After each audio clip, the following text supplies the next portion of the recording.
De estar un jueves más estudiando tu palabra, Padre. Pedimos que tu bendición y la guía de tu Espíritu nos esté ministrando, iluminando, movilizando y abriendo nuestra mente, Señor. Ponemos nuestra mejor predisposición, nos concentramos en disfrutar de que la palabra nos hable y gracias porque estamos todos hoy reunidos disfrutando este jueves. Bendecimos la vida de Aldo y de su familia, Señor, y de cada uno de nosotros. Pedimos, Padre, que nos guardes, nos acompañes y que hoy eh, la palabra nos inspire una vez más. Gracias, Señor. En tus manos descansamos. Amén. Amén. Bueno, hoy vamos a empezar la nueva aventura de Segunda Samuel. Un libro realmente, un libro realmente precioso, pero que honestamente fuera de algún pasaje aislado. ¿Me están viendo bien? Ahí está sin cámara. Ahí está. Em, Fuera de algún episodio aislado, algún pasajecito por allí medio perdido, es muy raro que se hable de Segunda Samuel eh, en las Escrituras. Así que vamos a estar viendo algo diferente. Em, Terminamos Primera de Samuel, que prácticamente es la historia de Saúl. Si bien contiene cosas de David, el personaje central de Primera Samuel es Saúl. Y en el capítulo 31 estuvimos viendo cómo muere a mano de los amalecitas, aquellos a quienes Dios le había dicho, anda y no dejes a uno vivo. Él les perdonó la vida y ellos, de alguna manera, a través de los filisteos, pero ahora vamos a ver la implicancia de Amalek, a través de los filisteos, él pierde la vida, él y sus 3 hijos. Pese a que va a aparecer alguno más ahora en segundo a Samuel, capítulo 2, pero ya vamos a ver de qué se trata eso cuando lleguemos. Paralelo a lo que estaba ocurriendo con Saúl, que un día estaba con la bruja consultando a Samuel, le dicen que se va a morir y al día siguiente se muere, y ahí finaliza Primera de Samuel. Al mismo tiempo, David había regresado a su casa, los amalecitas habían atacado la casa, después de haber atacado, esto es importante, después de haber atacado todo el sur de Israel, porque Saúl estaba en el monte Gilboa, que es más o menos la mitad del territorio israelí, y ahí es donde luchó contra los filisteos. Entonces, distraído por eso, aprovecharon los amalecitas y atacaron todo el sur, que implica Hebrón, Jerusalén, un montón de ciudades que están por allí. Lo atacaron, lo vaciaron hasta que llegaron a las ciudades de los filisteos, que estaban peleando contra Saúl. Estaban todos distraídos y los amalecitas aprovecharon esta circunstancia. Entonces robaron a las mujeres, a los niños, todas las cosas buenas. Cuando David vuelve con su gente, tiene que salir a perseguirlos, los derrota, es decir, es David el que derrota parcialmente a aquellos que Saúl debería haber destruido, y vuelven, y David decide compartir las cosas que habían recuperado con los ancianos del sur de Israel. De alguna manera, acuérdense que David había estado separado de Dios y vuelve a preguntarle a Dios, ¿qué hago? ¿Los persigo a las amalecitas? Se vuelve a poner en buena relación con Dios, Dios le contesta, Dios le da la victoria, y entonces David comparte el botín que habían robado los amalecitas, lo comparte con los ancianos de las ciudades de las cuales lo habían tomado. Si bien fue un acto de enorme generosidad, lo que tenemos que también ver es que de alguna manera David se estaba congraciando con los ancianos de Israel, porque en breve iba a tener que depender de ellos de alguna manera. Entonces, los papeles invertidos. Saúl derrotando a los filisteos y David derrotando a los amalecitas, cuando en teoría debería haber sido Saúl derrotando a los amalecitas y David venciendo a los filisteos siguiendo lo que hizo con Goliat. Se invirtieron los papeles. Consultó a Dios, Dios nunca lo había abandonado, era David el que lo había abandonado a Dios. Y entonces en el campo de batalla muere Saúl, mueren sus hijos, termina Primera Samuel y empezamos con Segunda de Samuel ahora. Y así dice la palabra. Aconteció después de la muerte de Saúl que, vuelto David de la derrota de los amalecitas, estuvo 2 días en Siclag. ¿Se acuerdan que Siclag era la ciudad filistea donde David y sus soldados se habían establecido? Entonces estuvo un par de días con los filisteos. ¿Pero qué pasaba? Los filisteos habían ganado la batalla, pero lo habían desconsiderado a David.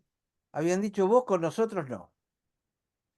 Entonces no tenía mucho sentido para David quedarse en un lugar así cuando había sido despreciado, no había sido tomado. Es como que Dios armó todo el panorama en conjunto para que él no peleara con los judíos y para que al volver estuviera poco tiempo ahí en Siclag. Al tercer día, estando ahí en Siclag, sucede que vino uno del campamento de Saúl con sus vestidos rotos. Literalmente, déjenme volver a 1:2. Literal dice, ocurrió que en el día tercero, he aquí, un hombre vino del campamento de Saúl con todas sus ropas rotas y tierra sobre su cabeza. ¿Se acuerdan que uno de los símbolos de luto era agarrar cenizas y tierra y tirársela por encima de la cabeza? Bueno, literalmente acá dice que era Adamás, que quiere decir la tierra, literalmente estaba sobre su cabeza. Y vino a David, se cayó en la tierra y se postró adelante de David. Ahora lo vamos a ver, este era una amalecita, era de Amalec, pertenecía a aquellos a quienes David acababa de vencer. Este amalecita evidentemente había llegado hasta la mitad del territorio de Israel, hasta el monte Gilboa, que es donde muere Saúl, porque ahora vamos a ver que estuvo en contacto con Saúl, el cadáver de Saúl, pero formaba parte de aquellos amalecitas a los cuales David había ido a perseguir. Se habría quedado en el camino, se habría escapado, vaya uno a saber qué era. La cuestión que este hombre se postra delante de David, viene a la tierra de los filisteos, lo busca David específicamente. Y dice el versículo 3, y le dice a David, ¿de dónde vienes? Y él le dice, del campamento de Israel he escapado. Primera cosa extraña para comentar. ¿Qué hacía una malecita en el campamento de los israelitas? Él no era filisteo, pero tampoco era israelita. Entonces, primera pregunta, ¿cómo lo recibieron? Porque la forma de vestir de cada uno de ellos era diferente, justamente hasta el día de hoy se siguen reconociendo en el territorio por su particular forma de vestirse. De acuerdo a las ropas, uno más o menos sabe de dónde viene. Entonces, primera cosa, qué extraño, me escapé del campamento de Israel. ¿Y qué hacías vos ahí, Amalecita, entre todos ellos? Versículo 4. Perdón que voy leyendo de a dos lugares.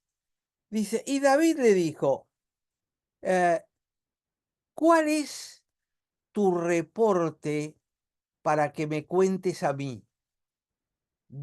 Sería algo así como, dame tu reporte. Es interesante porque la palabra que utiliza para reporte o decime qué pasó, es la palabra dabar. ¿Se acuerdan que yo la he mencionado algunas veces? La palabra dabar es muy característica y típica de las órdenes de Dios, de la palabra de Dios. Hadabar es la palabra. Los 10 mandamientos son las 10 palabras, las 10 dabar de Dios. Y Deuteronomio, que en hebreo se llama Dabarim, Dabarim es el plural de Dabar. Es decir, si Dabar es palabra, Dabarim es palabras. Entonces, las primeras palabras del libro de Deuteronomio estas son las palabras de Moisés. El libro en hebreo empieza diciendo Hadabarim Moshe, es decir, las palabras de Moisés. Pero esa palabra Dabar implica no solo hablar, no solo decir, bueno, qué sé yo, decir cualquier cosa. Dabar implica una elaboración detrás, implica algo más. Por eso la palabra ideal para traducir eso es dame tu reporte. Reportame lo que pasó, lo que viste. Y le pide, por favor, dame, Aldo, sí, perdón, estoy pensando, dame tu dabar, dame la palabra, tiene que ver con una implicancia de haceme algo elaborado y no se te vaya a ocurrir mentirme, dame la palabra de verdad, dame la palabra trascendente, una cosa así. exactamente, es decir, ahí por parte de David no se le pide un comentario al paso, se está pidiendo algo más elaborado. Por eso remarco la palabra que se usa, porque en la traducción que ustedes ven, que ha acontecido, no se vislumbra esta carga que está poniendo detrás de la palabra, ¿no? Así que sí, yo creo que en el fondo es así y va a ser la causa, una de las causas por las cuales la Valecita termina muerto. Porque no le pidió, bueno, ¿qué te pareció? Dame tu opinión. No, no, no, dame un reporte, dame una dabar. Acá esto ya es más cosa seria. Em, entonces te ruego que me lo digas, por favor. Y le contesta, él le respondió, em, huyó la gente de la batalla. Es interesante cuando en las oraciones en el hebreo y en el griego pasa lo mismo. La posición del verbo muchas veces enfatiza ciertas cosas y enfatiza ciertas palabras. Si ustedes ven Reina Valera, dice, el pueblo huyó de la batalla. Es una construcción gramatical en castellano correcta. El pueblo huyó de la batalla. Pero en el hebreo huyó está delante de la gente. Huyó la gente de la batalla. Es decir, tus compañeros israelitas son unos cobardes. Huyeron. La palabra suena fuerte. Lo cual no es extraño en una malecita que es un enemigo, que lo que está haciendo es prejuiciosamente, probablemente, hacer énfasis en las pobrezas de los israelitas. Lo dice, huyó valientemente. Si ustedes van a ver el final de este primer capítulo, donde David hace un poema a Saúl, una de las palabras que usa varias veces es valiente. Valiente, los valientes, los valientes. La primera palabra que utiliza este amalecita es huyeron. Quiero marcar el énfasis porque a veces estos énfasis pasan desapercibidos completamente, ¿no? Entonces, huyó la gente de la batalla y muchos cayeron de la gente y están muertos. Pueblo huyó de la batalla. También muchos del pueblo cayeron y son muertos. Y también Saúl y Jonatán, su hijo, están muertos. Es decir, Saúl y Jonatán los dejó para el final. No nombró a los otros dos hijos, pero nombra a Saúl y a Jonatán. Es decir, este amalecita sabía algo. Sabía que había una amistad de David con Jonatán, evidentemente. Versículo 5. Entonces le dijo David a el jovencito este que había llegado, era un hombre joven, que le dio su reporte, que le daba las nuevas. Dice, ¿cómo sabes que están muertos Saúl y Jonatán, su hijo? Y acá viene la respuesta, y le dijo el hombre joven,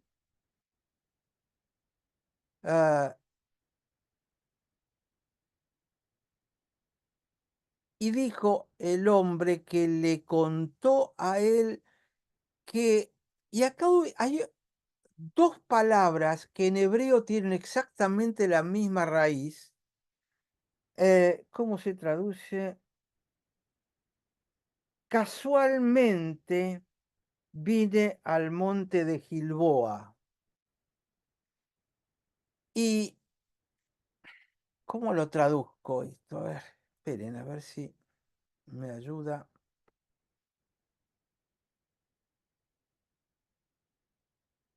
La primera palabra que aparece en el hebreo para decir esto se traduce como por casualidad, de casualidad. Me lo encontré, apareció, sucedió,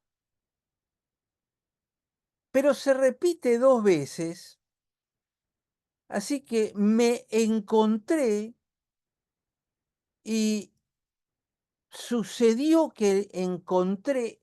Es una repetición de palabras donde el hombre y el hebreo está enfatizando que él no estaba ahí, él no había ido, él no estaba peleando. Resulta que pasaba por ahí y de golpe resulta que me encuentro de casualidad. ¿Vieron cuando uno no termina la frase porque está estirándola? ¿Cómo digo que yo estaba ahí? De nuevo, esto aparece claramente porque es el mismo verbo repetido uno al lado del otro. Es como una respuesta medio dudosa del hombre. No es alguien que está contando una verdad, es alguien que está dudando en el fondo. ¿Se entiende? No lo ven en la traducción. No sé si ustedes tienen otra traducción ahí. Casualmente vine al monte de Gilboa. De casualidad, ¿vieron? ¿Qué sé yo? Estaba la armada de Israel ahí, estaba la armada de los filisteos del otro lado. Se estaban por agarrar a piñas con las espadas, la lanza. Y qué sé yo, pasaba por ahí. Eh, Eso es lo que está Aldo, diciendo. Sí, Aldo, es como que él en vez de él siendo testigo de algo, lo que hace se nota que está construyendo, tratando de presentar una historia, armándola ahí al toque. exactamente. Exactamente. Justamente porque es evidente que el tipo estaba con una intención diferente, pero capítulo 31 decía claramente que Saúl y Jonatán estaban muertos. Y este tipo va a decir, no, yo terminé de ayudarlo y te traje la corona y la pulsera para vos. El tipo está construyendo una historia y justamente estoy marcando sutilezas del texto que no las van a ver en la traducción, que de alguna manera confirman esto, que es lo que dicen por otra parte la mayoría de los comentaristas, ¿no? Hay, hay algo ahí, hay mucho para deshilachar, me parece. Él es amalecita. Los amalecitas estaban enemistados con Israel. David está al sur peleando con los amalecitas. Pero de alguna manera los filisteos también están enemistados con los amalecitas. Pueden tener intereses comunes contra Israel, pero ojo que los amalecitas más al sur, que tampoco con los filisteos. Me imagino yo una relación entre un filisteo, si tiene que elegir con quién pelear primero, contra Israel o contra una amalecita, va a elegir pelear contra Israel primero. Pero tampoco es muy amigo de los amalecitas, porque recordemos en el capítulo, en el libro anterior, que cada vez que David peleaba hacia el sur contra amalecita o contra israelita, como él se lo planteaba, el rey de los filisteos no le hacía problema, le decía mejor cuídame la parte del fondo, ¿no? O sea que había ciertas tensiones ahí. Pero ahora este amalecita está en el centro de Israel, que no es como decir caminó 20 metros, o sea, es lejos. Eh, Hay algo muy raro ahí. O habrá sido parte de algún ejército y a lo mejor intentando huir hacia el sur para volver a su tierra, se encuentra con David. Eh, Decir que la malecita no lo mató o sí lo mató, no, son nuestras posibilidades, pero evidentemente le lleva la corona, o sea, estuvo con Saúl y estuvo muy cerca. O sea, hay que pensar, para mí, así deshilachando y deshilachando, hay una intención en esa casualidad que él describe de ir a saquear, porque no se llevó, qué sé yo, un zapato, se llevó la corona y el brazalete, ¿no? O sea, hay intencionalidad de la casualidad. Aldo, No, no se llevó una cosa sencillita. Eh, Aldo, en el 71-22 de Strong, ¿sí? De acontecer, dice sí, encontrarse accidentalmente o de una manera hostil. correcto, que está implícita en este tipo de lenguaje. Em, una cosa que yo aprendí em, en distintos pueblos de Asia, y acá estamos hablando de asiáticos también, em, en el idioma chino, en el idioma de Indonesia, en el de Malasia, em, y hay uno más. Eh, una de las características para hablar del plural, como no tienen un plural gramatical, lo hacen repitiendo la palabra. Eh, por ejemplo, 2 banana banana sería lo mismo que 2 bananas para nosotros en plural. Tener 3 anteojos, anteojos. Es decir, repitiendo la palabra, aparece la idea del plural. O enfatiza la idea del plural. Esto también ocurre un poco en el hebreo. A mí me llamó mucho la atención esa en el idioma de Indonesia. Yo estuve muchas veces en Indonesia y uno aprendió algunas palabras y es increíble como muchas veces uno se daba cuenta que repetían la palabra para enfatizar el concepto. Y aunque uno no sabía cuál era el concepto, uno se daba cuenta que estaban hablando de una cosa pluralizada o multiplicada, que es justamente reforzada, lo que está intentando. ¿Cómo? reforzada. Reforzar, es una forma de reforzar el concepto. Yo una vez hace unos años había escuchado que, por ejemplo, en el hebreo, cuando 3 veces repiten la misma palabra, no es que significa 3 veces sucedió, sino que habla de infinitud, de amplitud, de que vos no podés, y entre eso está 3 veces, nosotros decimos santo, santo, santo, Dios es 3 veces santo. Entonces yo pregunté, ¿cómo que es 3 veces santo? Dios es infinitamente santo, no podemos cuantificarlo. Para nosotros en el castellano es como que decimos es 3 veces, pero para el hebreo no, sería infinito, no lo podés contar. Por eso el número 3 representaría algo así. Fíjate cuando Jesús va a decir cosas importantes, ¿cómo las dice? De cierto les digo. El repetir de cierto significa, ojo que estoy por decir algo muy importante. En el Antiguo Testamento, cuando Dios habla y da instrucciones muy precisas, por ejemplo, los 10 mandamientos, ¿cómo empieza? Yo soy Jehová tu Dios. Y después de decir todo, al final dice, yo, Jehová tu Dios. Vuelve a repetir. Esa repetición es como que le cierra paréntesis, como diciendo, si te tenés que acordar algo, acordate de esto.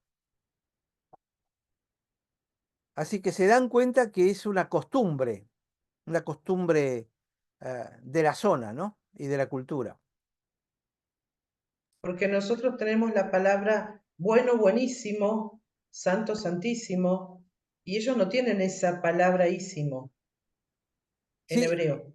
los chicos jóvenes dicen, está re bueno, está re rico. Esa re sería un poco la repetición, ¿no? Em,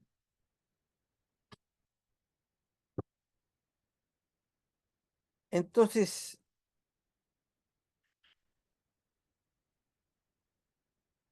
esperen un cachito que...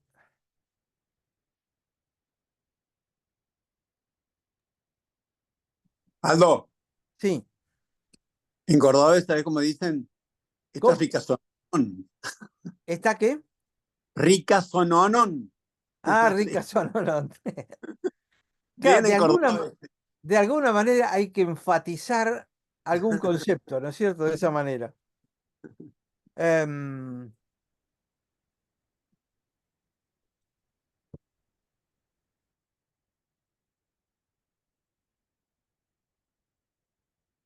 no, vamos bien. Versículo 6. Entonces dijo el joven que de casualidad que me aconteció, que pasó, que estaba en el monte Gilboa. Eh, es como decir ahora, resulta que yo estaba ahí en la Franja de Gaza. De casualidad, vieron, pasaba por la Franja de Gaza en este momento y me pasó esto. Y estaba Saúl inclinado en su lanza y de hecho los carros y los jinetes que montaban sobre esos carros lo estaban siguiendo con fuerza. Si ustedes se acuerdan cómo terminamos el capítulo anterior, a Saúl lo habían herido con flechas y estaba muy mal herido. Entonces este hombre dice que Saúl estaba inclinado en su lanza, pero todavía habla de los carros y de los jinetes que lo seguían con fuerza. Si está inclinado no puede correr, entonces ¿cómo es que lo seguían? Siguen apareciendo, digamos, relatos extraños por parte Inconsistencia. ¿Y de... cómo es que nadie lo protegía al rey? Por más que el pueblo esté huyendo, siempre hay una guardia real que lo cuida. Exactamente, exactamente. Su escudero tenía que estar al lado, que fue el que cuenta, el escudero ese, que es el que muere junto con Saúl. Lo termina de ayudar a morir a Saúl para que no sea dañado más de lo necesario y después se mata a él. Bueno, de esto no cuenta nada este Amalecita. Versículo 7. Dice, y él miró para atrás de él, es decir, que la Amalecita le apareció por la espalda, me vio, me llamó, y yo le contesté, aquí estoy.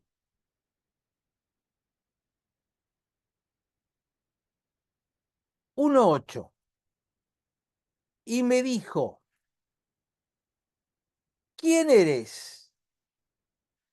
Estaba muriéndose apoyado sobre su lanza, lo habían herido, estaba hecho bolsa, se da vuelta y le dice, ¿quién sos? ¿Tu nombre? Presentate. No había nadie en el medio que lo parara, como decías recién.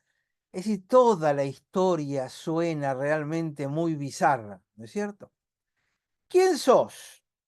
Entonces le contesté, soy un amalecita. No dijo, aquello que tenías que haber matado, mataste a todo mi pueblo, desgraciado, te voy a matar, te voy a destruir. No, dice, soy una amalecita.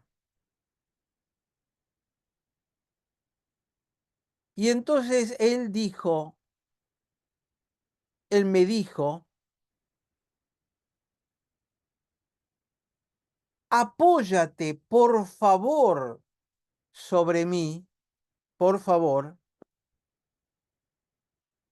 y mátame, porque me ha venido angustia.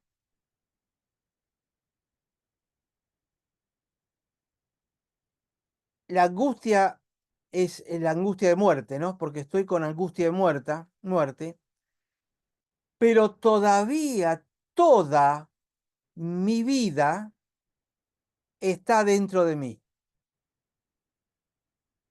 Es decir, no está diciendo que estaba herido, que estaba muerto, estaba apoyado sobre su lanza, dice. ¿Qué significa? Porque el escudero había dicho que se había atravesado con la espada, no con la lanza. Entonces estaba apoyado sobre eso y como lo dice, a ver cómo le suena a ustedes esto. ¿Quién sos? Fulanito de tal. Yo soy una marecita. Ah, bueno, por favor, ¿me harías un favor? ¿Me podrías matar porque estoy con mucha angustia y todavía estoy vivo? ¿Cómo les suena a ustedes? Los quisiera escuchar. En Primera de Samuel 31, 4 al 6, dice, entonces dijo Saúl a su escudero, saca tu espada y traspásame con ella para que venga estos incircuncisos y me traspasen y me encarnezcan, para que no vengan, ¿no? Mas su escudero no quería porque tenía gran temor, entonces tomó Saúl su propia espada y se echó sobre ella. Y viendo su escudero a Saúl muerto, él también se echó sobre su espada y murió con él. Y acá en un comentario dice que posiblemente haya sido un saqueador que quiso congraciarse con David, llevando estas cosas, ¿no? Y bueno, le salió el tiro por la culata. Primero un verso de primera. Verso desde Río Tercero a Córdoba, por lo menos. Por lo menos. muy, Es así. muy de los pelos tiraba la historia, ¿no?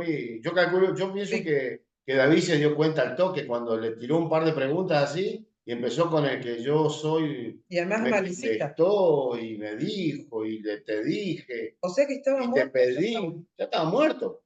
Ah, El tipo andaba juntando cosas. Pero yo quiero que, fijándose en este versículo 9 nada más, así como se los estoy leyendo, dice, él me volvió a decir, te ruego que te pongas sobre mí, me mates, porque se ha apoderado de mí la angustia, pues mi vida está aún toda en mí. Yo creo Sí, que parece como, veo una escena y tengo que armar la historia que puede haber pasado con esa escena y yo ser parte y sacar el provecho de esa escena. Pero a su vez también está esto otro, que debe haber más testigos que han dicho qué pasó en Primera Samuel, ¿no? Porque si no, ¿quién relata lo que pasó y qué dijo Saúl a su escudero? O sea, están los dos relatos. sí, pero David todavía no conocía el relato de No. 1 Samuel 31, porque Yo, Aldo, le pide a este muchacho que le dé el reporte. claro, yo hago algo como Analia y trato de ubicar las dos escenas. Sin duda la Malecita está buscando congraciarse con David, o sea, está buscando,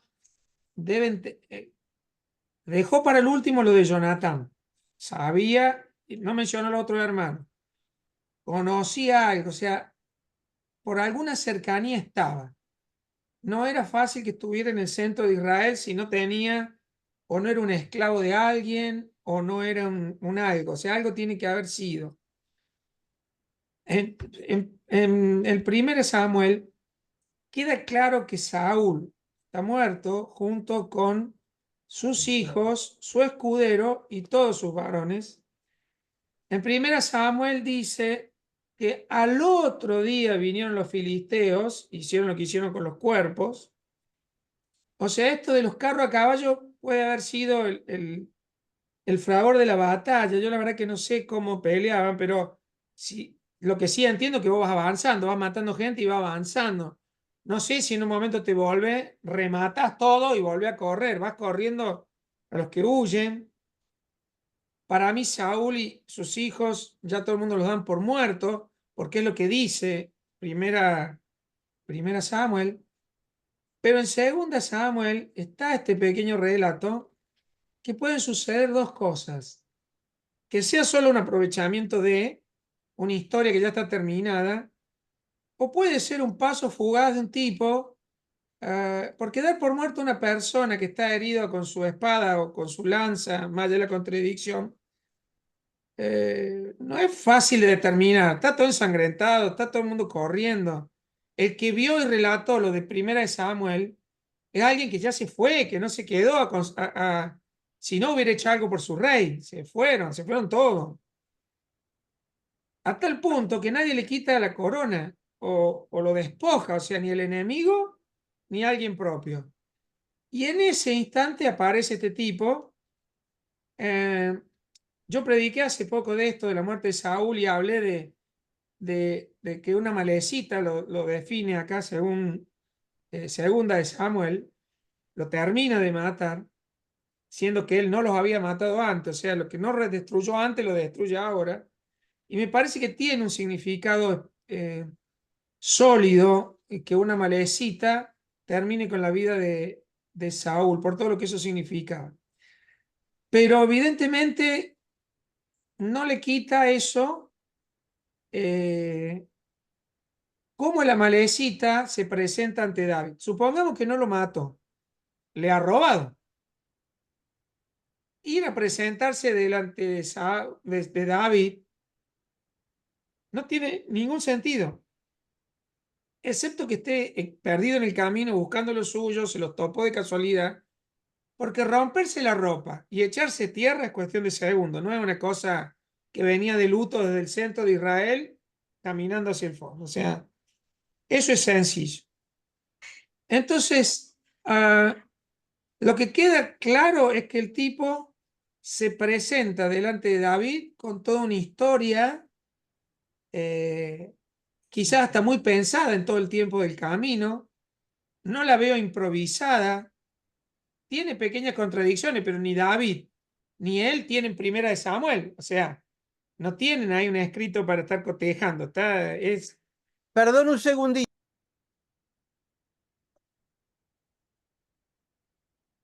Ay, no me di cuenta que tenía el micrófono.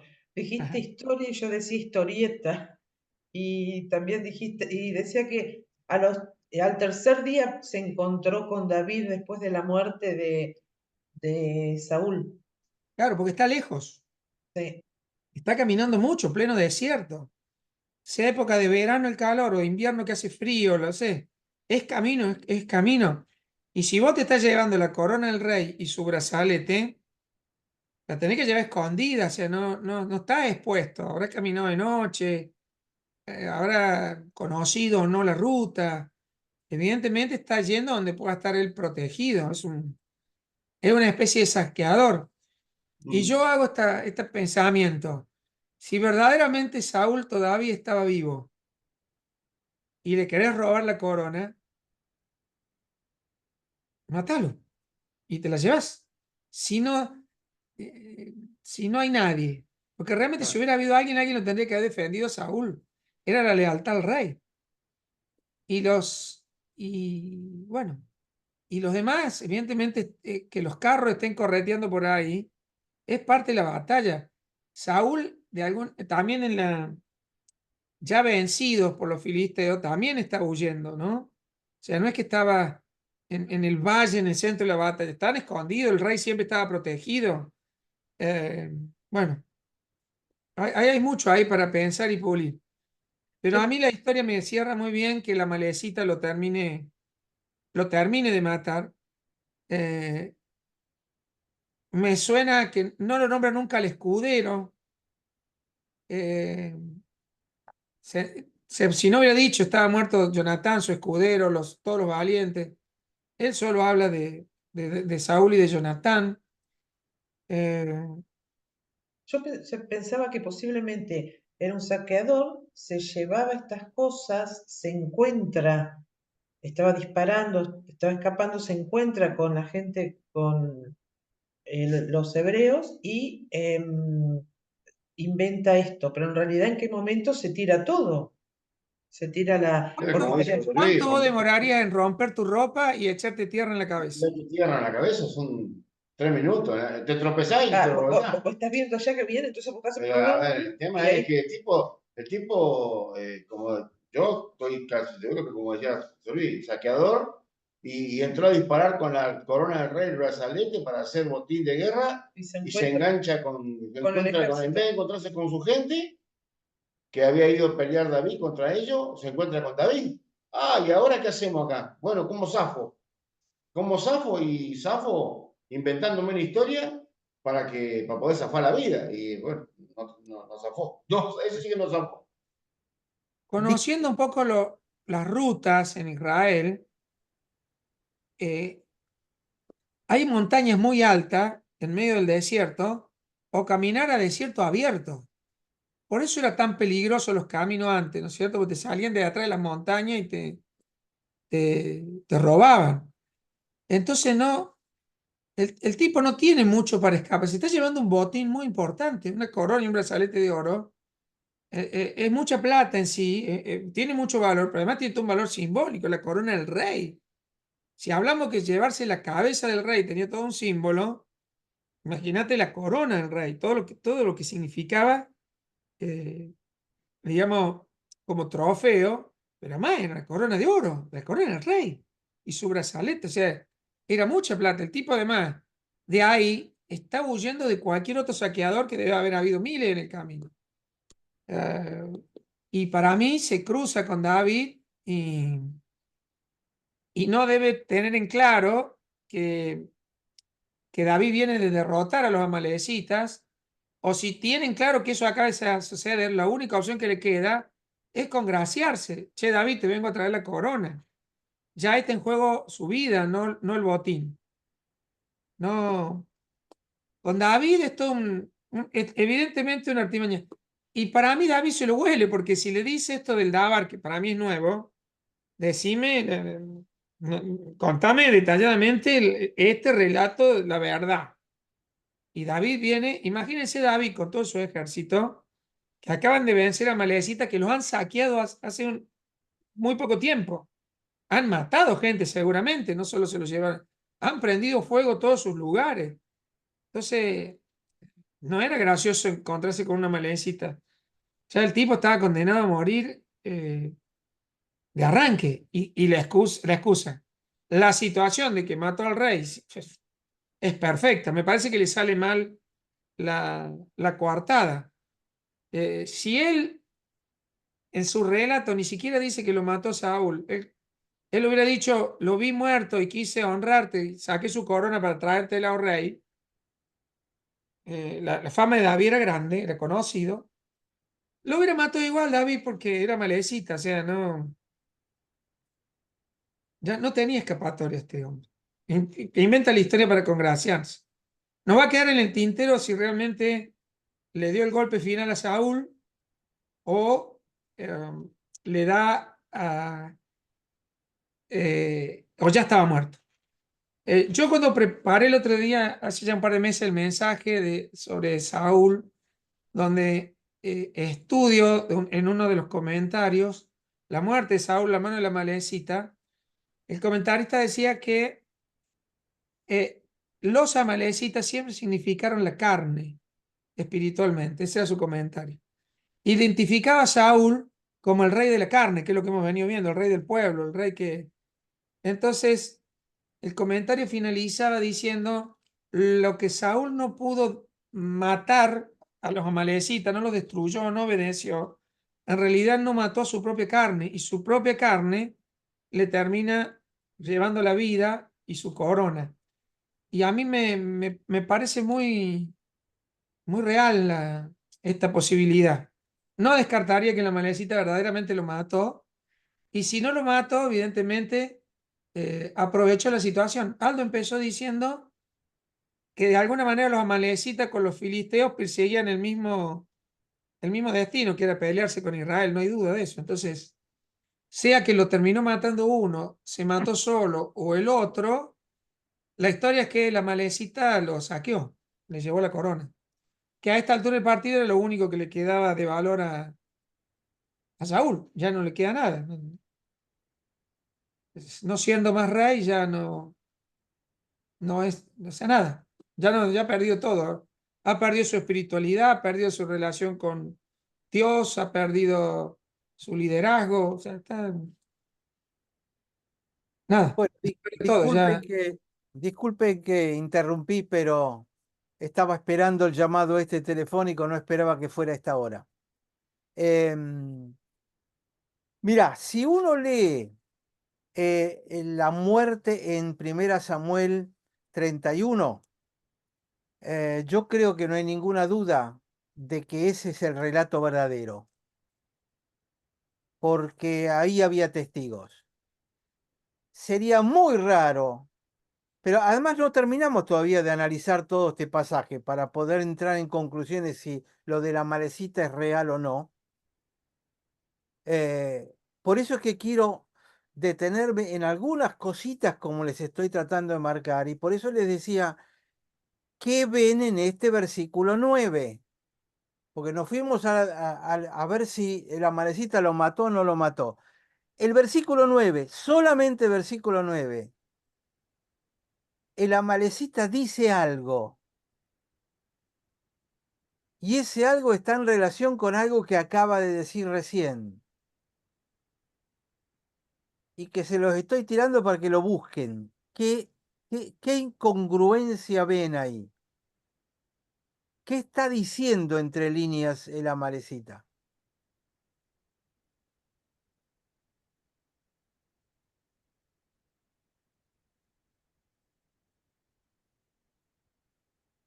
Saúl está en lecho de muerte, está agonizando.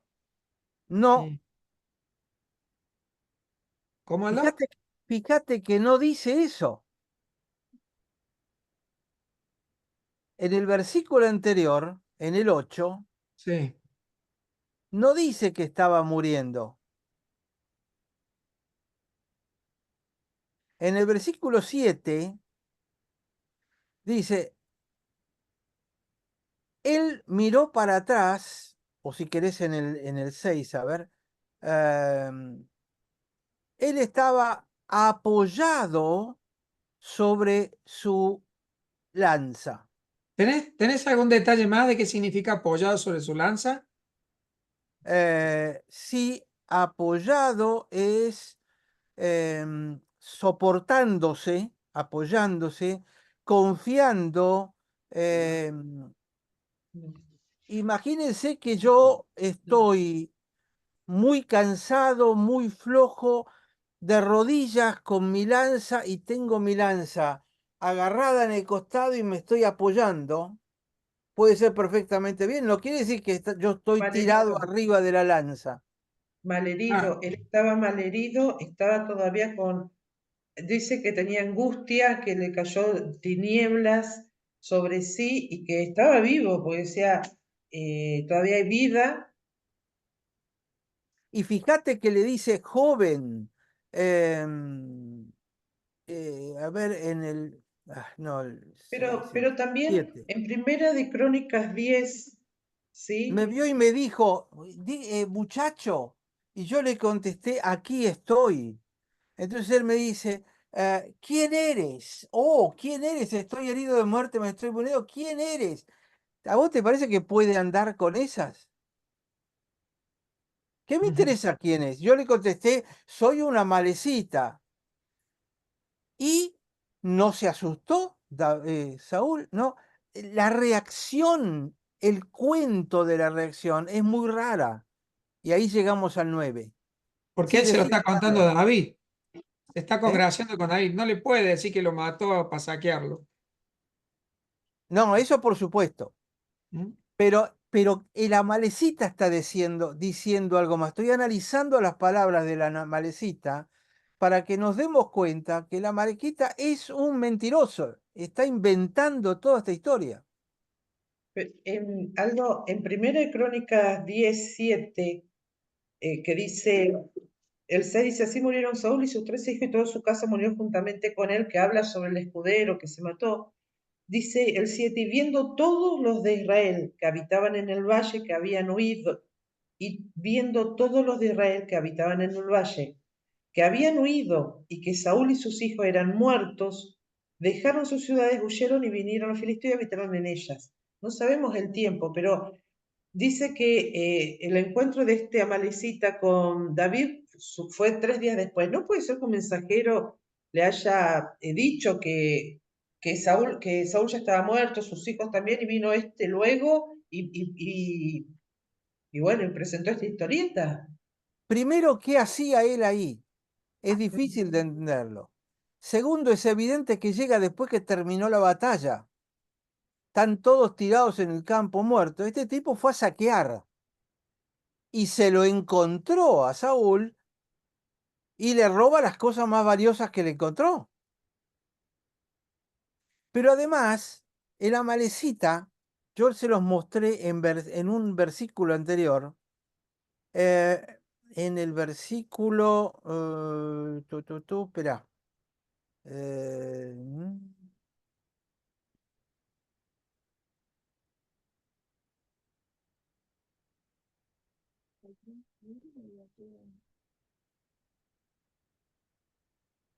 eh, en el versículo 4 dice, dame el reporte. Y él contestó que huyeron la gente de la batalla.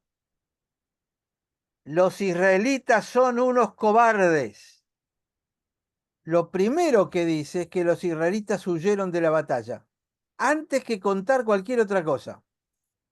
Si voy al versículo 9, está diciendo, de nuevo, él me dice, parate por favor o colocate arriba mío y mátame, porque estoy muy angustiado, pero mi vida todavía está en mí.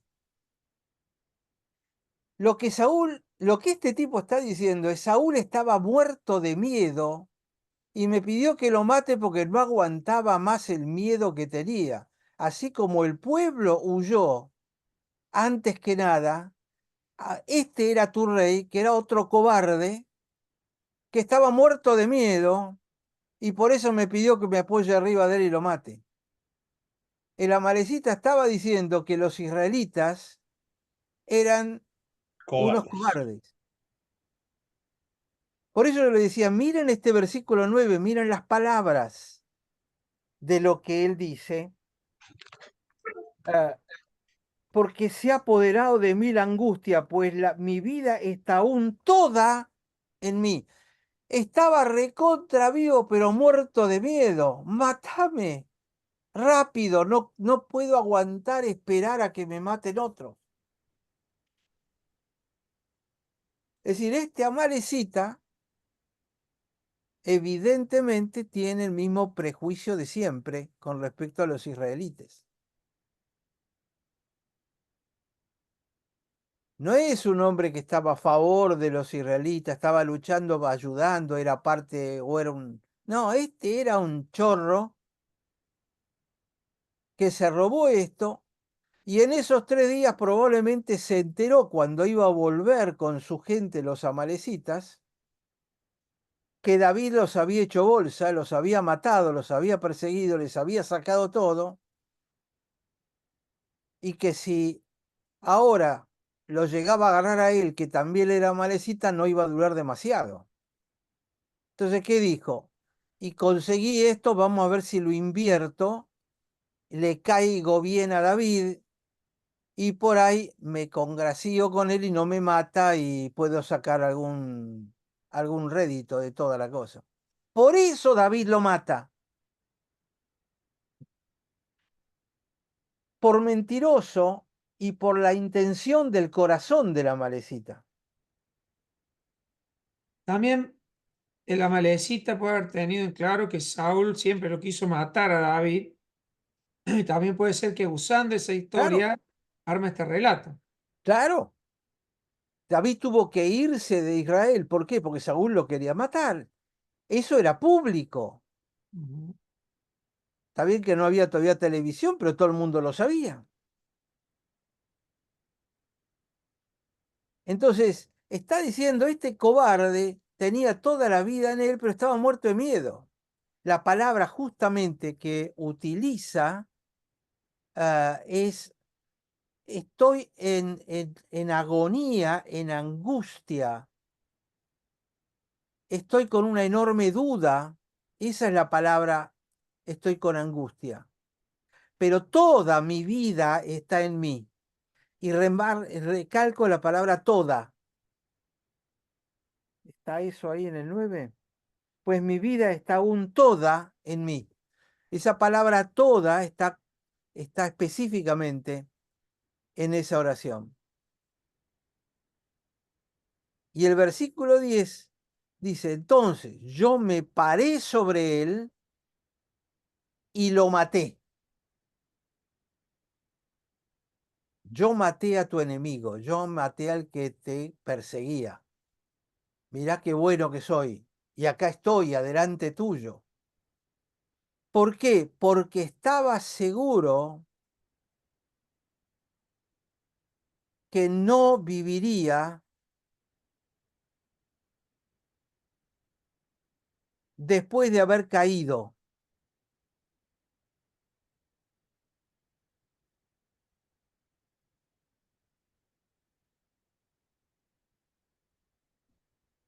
Dice caído, no detalla más nada. Y entonces tomé la corona que estaba sobre su cabeza, es decir, le arrancó la corona de su cabeza. No solo se atrevió a tocarlo, sino que le arrancó la corona, él. evidentemente el tipo estaba ahí listo y probablemente estaba mirándolo porque llegó antes que todos los demás. ¿Se imaginan que esos eran unos souvenirs muy interesantes para todos los filisteos, no? Le arrancó eso y el brazalete que estaba en su brazo y los he traído a mi Señor aquí. Y la palabra que usa es Adoní. Adonai significa Señor. Adoní es mi Señor. Es decir, le saqué esto y te lo traje a mi Señor aquí. Él quería ser un esclavo de David, aunque fuera, pero iba a estar protegido, iba a estar bastante bien al lado del futuro rey.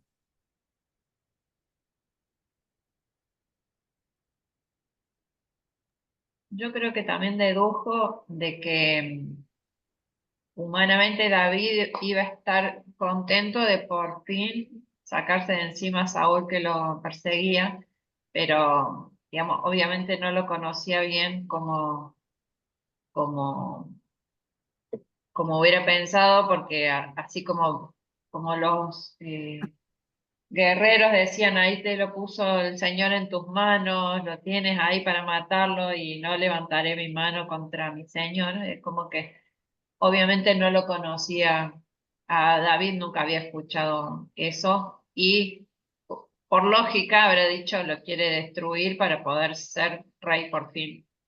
Exacto. Que es muy importante porque nos habla de la forma en que piensa la carne, ¿no? Es decir, voy a destruir al de arriba si yo me quedo en una mejor posición. Sí. También pienso que puede que, no sé si llamarlo profesión, pero que debe haber en esa época saqueadores de guerra, o sea, porque el que llega primero agarra los tesoros, entonces se pelean entre dos y que haya otra tribu o alguien que se aprovecha de las peleas para sacar provecho, o sea, como los abogados en los litigios, digamos. Los caranchos. Eso. Los caranchos, tal cual. Ahora, No, pero José difícil. dijo antes algo que es absolutamente cierto. Eh, los, los de Amalek, simbólicamente siempre para los hebreos, de alguna manera significan la carne, el poder de la carne, y no de lo espiritual. Entonces, para agrandar un poco esta imagen que estás diciendo, Analía, que es absolutamente cierta, la, la naturaleza de Amalek está descrita en la misma Biblia. En Deuteronomio 25, versículos 17 y 18, dice así la Biblia: acuérdate de lo que hizo Amalek contigo en el camino cuando salías de Egipto, de cómo te salió al encuentro en el camino, y observen esto, y te desbarató la retaguardia de todos los débiles que iban detrás de ti. Es decir, era una costumbre cultural de los amalecitas atacar por atrás Atrás. Sí, a señor. los débiles y a los pobres. Entonces, atacar la retaguardia de todos los débiles que iban detrás de ti cuando tú estabas cansado y trabajado y no tuvo ningún temor de Dios. Fíjate que está perfectamente descrito ahí en Deuteronomio el carácter de los amalecitas. Atacaron por atrás cuando estaba cansado, trabajado. Dios no figuraba, no puede pensar que David era espiritual. Debía ser otro carnal como Saúl, con el cual quizás se identificaba. Pero eran estos carroñeros que van robando por detrás a los débiles, a los pobres. Hay en la... Aldo, perdón. Sí, David seguramente, resumiendo, conociendo este espíritu amalecita, porque es una composición espiritual, la forma de actuar siempre de Amalek, Yo recuerdo cuando volvían de la batalla y bueno, los amalecitas los devastaron, y tuvieron que salir a pelear y demás. Justamente lo Acuérdense agarran que en un eso es, momento muy débil. Sergio, acordate que eso fue en 1400. Acá Exacto. estamos con David en el 1000. Pasaron 400 años. 400 años, sí, por eso. Pero era la No, perdón, característica de Amalek. 600 años, Era la ¿no? característica de Amalek. Exactamente. Yo creo que David, ya cuando le dijo, yo soy amalecita, y resumiendo un poco lo que usted dice, Amalek le dijo, vení, contame, porque ya sabía que le estaba mintiendo. De antemano me parece que ya sabía que le estaba por mentir, o le estaba mintiendo. Exactamente. Es como cuando conoces a un pescador y le decís, vení, contame de qué tamaño era el pescado, ¿no? Sí. Lo que por Exactamente. ahí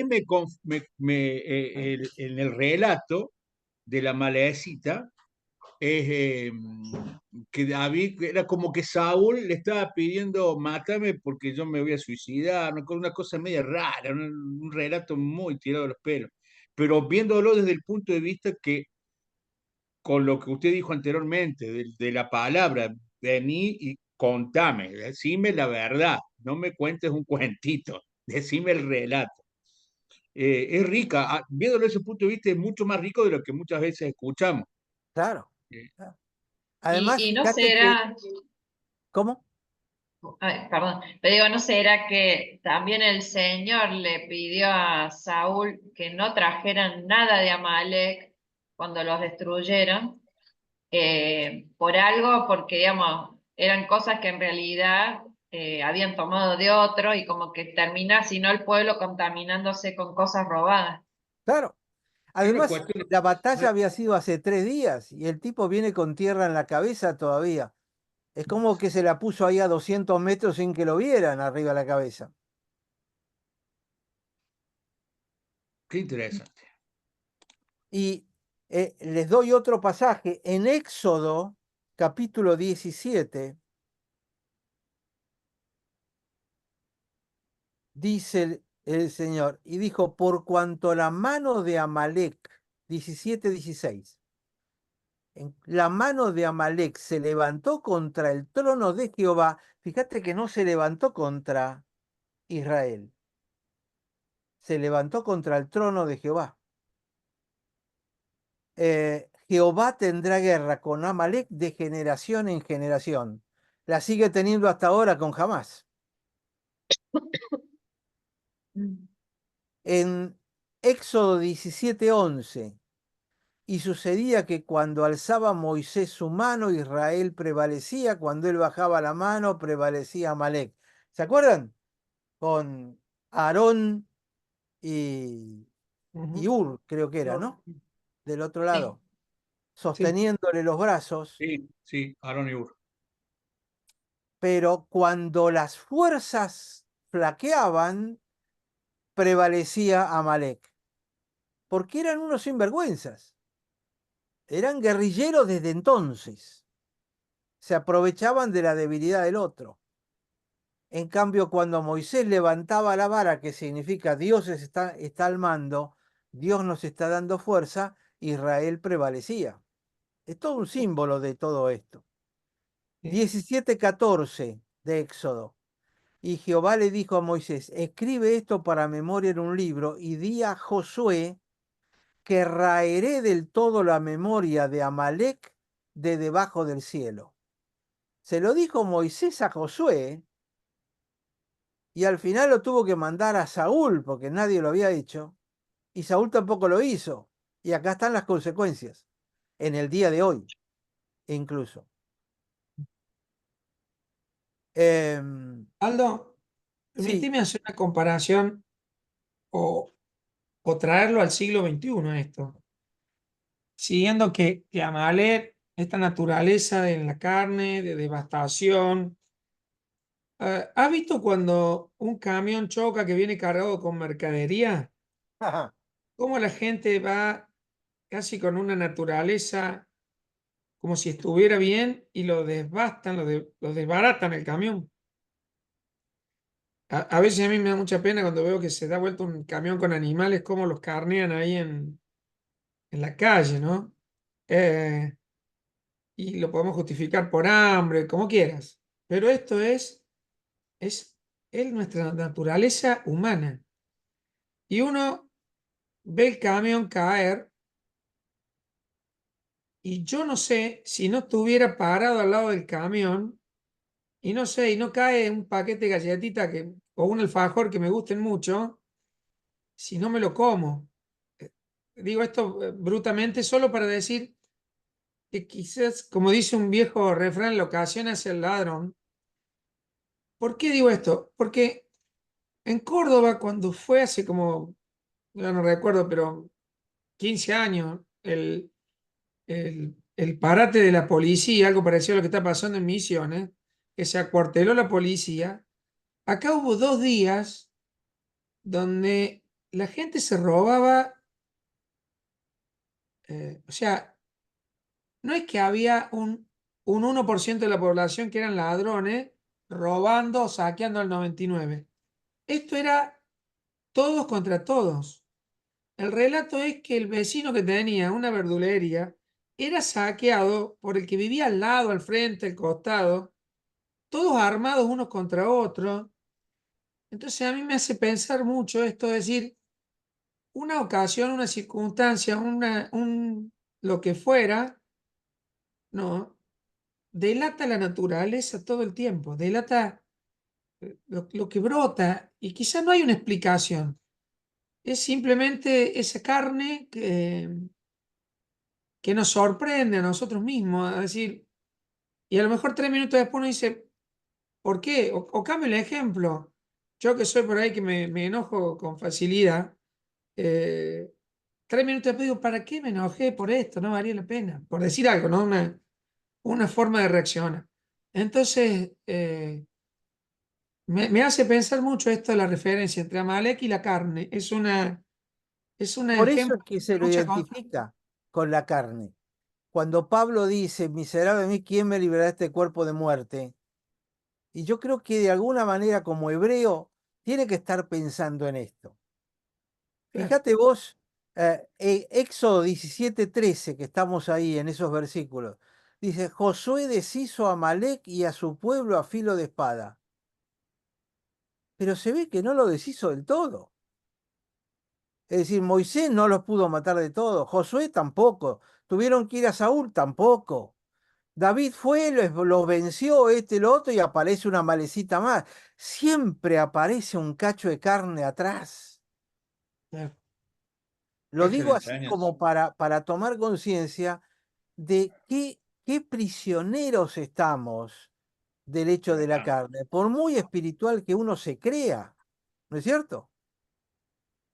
En Ujú. Jueces 3:13 dice, eh, este juntó consigo a los hijos de Amón y de Amalek, y vino e hirió a Israel y tomó la ciudad de las palmeras. Es decir, Amalek siempre se juntó con otros, con quien sea, para dañar. Entonces, el fracaso de Saúl de no haber hecho lo que se le había ordenado, termina en la paradoja de que, en teoría, una malecita termina viniendo y diciendo que él lo mató. Que como se dan cuenta, el relato es demasiado bizarro para creerle. Es mucho más coherente el otro relato, el primero, el del primera Samuel, y evidentemente este viene con esta mentira, pero además no solo la mentira, es la desacralización del ungido de Dios, Mm. del Mesías de Dios. Porque David siempre lo vio a Saúl como el Mesías de Dios, Claro. a pesar de Saúl. Y Sí, por eso nunca levantó su mano. exactamente. Y van a ver, ya veo la hora que ya se nos fue volando el día de hoy, pero van a ver la próxima, la reacción de David, que es una reacción absolutamente inesperada. Es todo lo contrario de lo que uno hubiese esperado y de lo que la Malecita esperaba. Que de alguna manera prueba que David no le creyó ni un milímetro a este hombre, toda su historia, y además lo hace pasible del castigo de muerte por haber osado alzar su mano contra el ungido de Dios por las palabras de él. Así que lo mataste. No importa si lo mataste o no lo mataste, te estás cargando el fardo de que vos lo mataste, estás reconociendo y le has arrancado la corona de la cabeza, has tocado la cabeza. Acuérdense que cuando los filisteos vinieron al campo de batalla para terminar a todos, lo primero que hicieron es le cortaron la cabeza a Saúl y a los hijos, y los colgaron, etc. Y Es en todos decir, los relatos habla de que le llevaron la cabeza y sus armas. exacto. Los solo relatos. El único que no menciona la corona y el brazalete es este relato. O sea, Quiere decir, evidentemente no estaba cuando vinieron los filisteos, no estaba ya la corona. exacto. Ahora, este tipo se había agarrado este tipo era un carancho que estaba dando vueltas a ver qué se podía robar inmediatamente. Y David lo identifica y entonces lo manda a matar porque realmente este hombre era un desperdicio de persona, ¿no? Por más que quiera congraciarse. Aldo, recién dijiste un versículo que no me alcancé a anotar y lo buscaba en Éxodo 17, donde dice que Jehová raerá de la faz de la tierra a los amalecitas. ¿Lo tenés ahí, así lo marco? Sí, ahora te digo, a ver. Porque no es el capítulo 17 del Éxodo.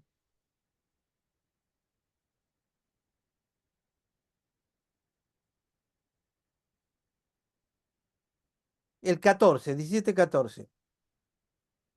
Ajá. Días Josué que raeré del todo la memoria de Amalek de debajo del suelo. Em, ¿Me, y uno me, me- más, me uno más. permitís algo ahí que me hace pensar mucho? Espera que te doy este también, porque Dale, también está en la misma línea. dale. Números 24:20. Números 24:20 dice, y viendo a Amalek, tomó su parábola y dijo, Amalek, cabeza de naciones, como la serpiente, ¿no? Mas al fin perecerá para siempre. Esto de que sea Rosh de naciones, cabeza de naciones, significa en el lenguaje hebreo que es representante de naciones. Me parece interesante la expresión, ¿no? Sí, decís, José. El 17:14, que dice esto también, raeré del todo la memoria de Amalek. Moisés no pudo, Josué no pudo, porque dice ahí en el 16, por cuanto la mano de Amalek se no, Jehová, eh, en el 13, y Josué deshizo a Amalek y a su pueblo a filo de espada. Pero en el 14, ahí es donde dice, día Josué que raeré del todo la memoria de Amalek. O sea, siempre queda esto que siempre queda un poco de carne, como dijiste, un trozo de carne que nos traiciona. Pero evidentemente hay un momento eh, que hace referencia a Jesús. O sea, que es el único que puede destruir la carne. No, no, es una simbología. Ahí hay para ver a Jesús en este relato. El No, hijo de la mujer aplastará la cabeza de la serpiente. bueno, Jesús aplastará la cabeza de naciones. ujú. Amalek además, suponete que ahora Israel mate a todos los de Hamás, de la franja de Gaza. ¿A vos te parece que terminó con los amalecitas? Van a seguir apareciendo. Es más, ayer escuchaba un relato en España del reconocimiento del presidente de España a Palestina Sí, y apoyando a Hamas. Y también escuchaba el relato de un fiscal que pide que traten por igual al presidente de Israel como sí. al presidente de Hamas, enjuiciarlos iguales por lesa humanidad, etcétera, etcétera. Eh, o sea, como que se reproduce, quizás no la raza, pero sí el pensamiento. No solo los que Alex. hacen el mal, sino los que lo apoyan. Claro. Es cabeza de naciones. Esta expresión de números 24 Ujú. es cabeza, para mí es clave, sobre todo por el simbolismo que tiene la palabra cabeza. Porque los filisteos al rey Saúl le cortaron la cabeza Ujú. y este le sacó la corona de la cabeza. Es decir, este representante de la cabeza de naciones le sacó la corona al que era la cabeza que Dios había puesto como rey. Es decir, piénsenlo en términos simbólicos. Aldo, también me deja pensando el versículo 15 que está entre medio del relato de Amalek, donde dice, y Moisés edificó un altar y llamó su nombre Jehová Nisi, que significa Jehová es mi estandarte, ¿no? Y pienso que puede tener relación con el que tenía que tener los brazos levantados como estandarte y a su vez como como que no es fácil la lucha contra Amalek, ¿no? Pero digamos, en la palabra de Jehová Nisi, también que esté relacionado con esta lucha con Amalek, no la había asociado yo. Y acordate que en aquellos tiempos, cuando le cortaban la cabeza a alguien, como seguramente lo hicieron con Saúl, lo clavaban en una pica y lo llevaban adelante como estandarte, para mostrar el poder nuestro que lo matamos, que le cortamos la cabeza, ¿no? Cuando Pablo habla de que el hombre es cabeza de la mujer, bla, bla, bla, todo esto está en el trasfondo de la palabra cabeza. Entonces, lo podés desparramar y colocar en distintos lugares y empieza a tener un sentido que normalmente es difícil encontrárselo. De ahora Mire, hasta donde llegamos es básicamente hablar de este tipo. Ahora va a venir la reacción de David, que ustedes la conocen, pero bueno, vamos a ver la cantidad de detallecitos, de chichecitos que podemos encontrar, porque se dan cuenta que la sutileza es muy fina, pero la cantidad de cosas que hay en el texto te vuela la cabeza, es impresionante, es Aldo, impresionante. me ha dejado pensando, ¿Amalek era una nación o una organización terrorista? Porque se reproduce como una organización terrorista. Los tipos, parecía que los mataban, pero aparecía por otro lado algún sobreviviente y se reproducía. Es un pueblo que culturalmente desde sus comienzos vivió siempre como guerrilleros, como lo que hoy hacen. Atacar por atrás, atacar a los débiles, Ahí está. matar. Es parte de su cultura y pasa a ser símbolo, así como la serpiente es símbolo de una cosa, Amalek pasa a ser símbolo de esto carnal. Y que por más que luches, ese pedacito carnal siempre te aparece. Por algún Parece. lado aparece, porque forma parte de la cultura. Qué va. Estoy trabajando con los hermanos mexicanos em, el libro de Primera de Pedro. Y en el capítulo 1 dice Pedro, no se esquematicen con la cultura que recibieron de sus padres. Es decir, ustedes ahora son nuevas criaturas y ya no están bajo el dominio de la cultura que recibieron de sus padres.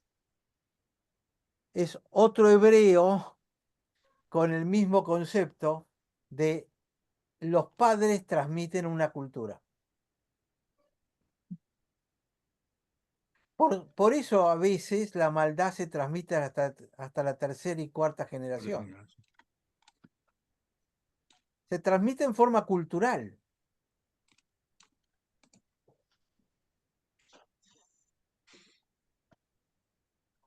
Yo veo a muchas personas obesas que uno puede decir, bueno, sí, la obesidad es una enfermedad, sin duda, y tiene causas para todo esto. Pero si ustedes miran bien, generalmente son familias de obesos. ¿Por qué? Porque hay una cultura de decir, este más o menos es un tamaño normal. Y hay familias de flacos. Porque culturalmente te pasás un poquitito y ya es demasiado. Es decir, hay todo un tema cultural que se hereda y que tiene consecuencias, ¿no? Así que me parece que tienen suficiente para reflexionar hoy. Sí, mucho. Bueno, muy bien. Gracias, Aldo. Interesantísimo todo, ¿eh? Un detalle más y los dejo. Dale. Fíjense que este hombre le trae la corona y el brazalete, que eran símbolos del reinado, pero en ningún momento aparece que David se lo pone. Sí. Detallecito final.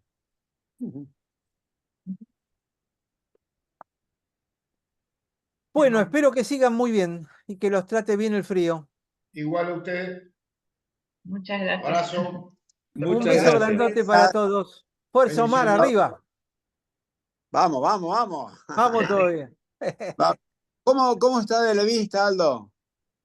Bastante mejor, cada día un poquitito mejor.